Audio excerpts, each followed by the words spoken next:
pour l'Union européenne, est avec nous en duplex depuis Luxembourg. Bonsoir.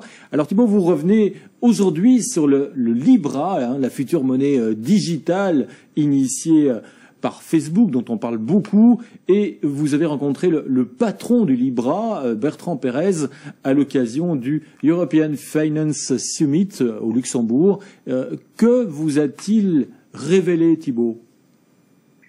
Oui, alors il faut savoir que les interventions publiques de M. Pérez au nom du Libra sont rares, surtout depuis que, évidemment, l'annonce du projet en juin dernier, il y a eu énormément de critiques émises contre le Libra, moyen de blanchiment, perturbateur de la masse monétaire, violateur de la vie privée, etc., etc. Donc c'est intéressant de reprendre ces critiques une à une, d'autant plus que des partenaires importants du projet, comme Visa et Mastercard, se sont retirés. Alors, que vous a-t-il dit sur l'ambition du Libra ? Est-ce qu'elle reste intacte malgré, on l'entend, toutes ces critiques, notamment gouvernementales, européennes, américaines ? Oui, donc manifestement, l'ambition est toujours de rassembler une centaine de participants qui vont construire le réseau blockchain spécifique au Libra. Le Libra qui sera d'ailleurs construit sur un tout nouveau langage informatique qui a été fourni par Facebook à l'association.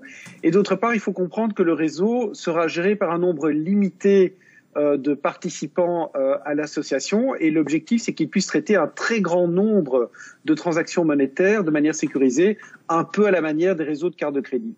Donc, si on comprend bien, le Libra se définit en fait plus comme un moyen de paiement, on pourrait dire, plutôt qu'une vraie monnaie.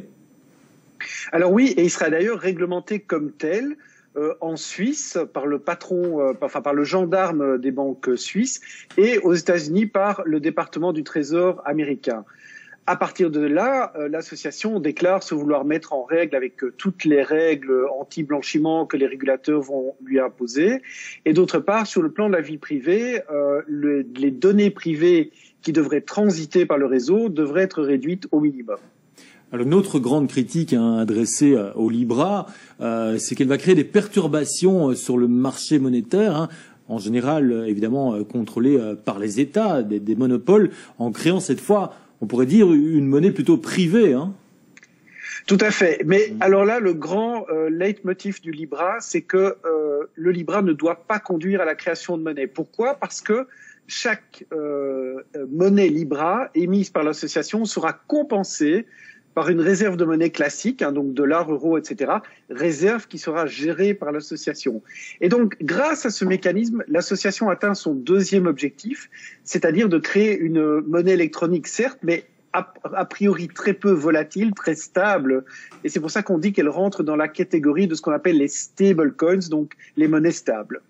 Alors, on le sait, le Libra, c'est un énorme marché pour Facebook, si on pense aux 2,5 milliards d'utilisateurs du réseau social. Voilà, c'est énorme et il suffirait peut-être qu'une partie d'entre eux utilise en fait le Libra pour qu'il atteigne une taille similaire même à la masse monétaire de l'euro en fait.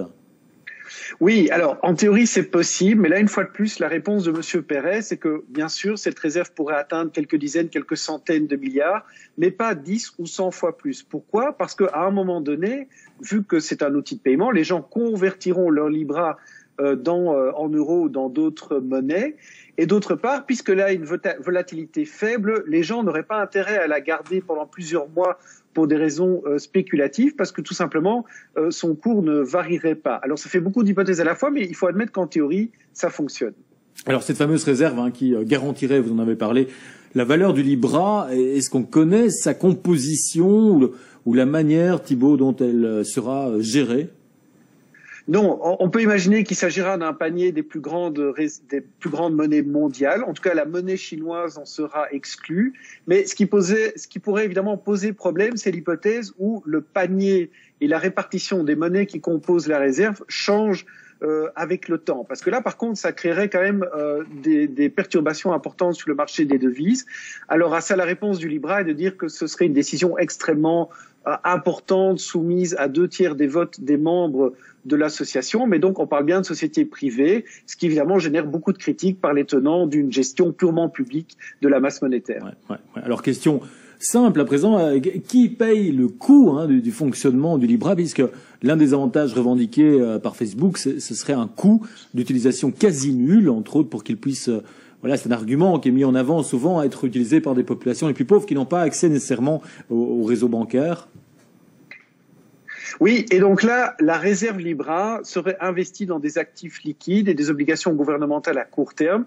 Et ce sont les revenus tirés de ces investissements qui sont censés couvrir les frais de fonctionnement du réseau. Mais là, par contre, il y a un hic, parce que comme vous le savez très bien, ce type d'actifs génère aujourd'hui des intérêts négatifs. D'ailleurs, c'est la critique principale qu'avait adressée le CEO de Mastercard lorsqu'ils ont annoncé leur retrait.